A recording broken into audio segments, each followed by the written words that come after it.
Live from the world's capital markets, here are the latest financial headlines brought to you by News Factory. Hello and welcome to our daily financial outlook. Stay with us for more market headlines. The gold-dollar pair dove 1% in the last session. The stochastic indicator is giving a positive signal. The euro dipped a slight 0.2% against the dollar in the last session. The stochastic RSI indicates an oversold market. The pound-dollar pair dropped 0.3% in the last session.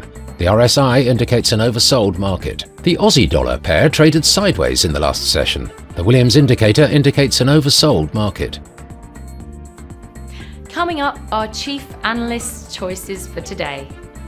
US stocks declined to start the week, with the S&P 500 hitting a two-month low as bond yields surged following strong payroll data last week, reinforcing bets that the Federal Reserve will maintain a hawkish stance through most of the year. Crypto investors are eyeing a potential supply shock as Bitcoin reserves sink to a near 7-year low amid continued institutional buying. Bitcoin reserves across all cryptocurrency exchanges fell to 2.35 million BTC as of January the 13th, which marked a near 7-year low not seen since June the 18th, when Bitcoin was trading just above $7,000. Johnson & Johnson said it would buy neurological drug maker Intra-Cellular Therapies for $14.6 billion, its biggest deal in more than 2 years, boosting its presence in the market for brain disease treatments. The deal would help accelerate growth in J&J's drugs business after the company spun off its consumer health unit in 2023.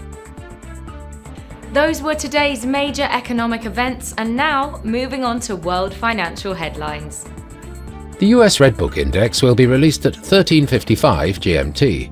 The US API weekly crude oil stock at 21:30 GMT.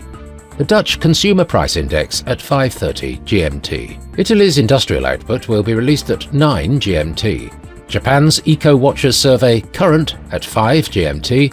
Japan's Eco Watchers Survey Outlook at 5 GMT. We hope that you've enjoyed Tuesday's financial report. On behalf of all of us here, we wish you a productive trading day.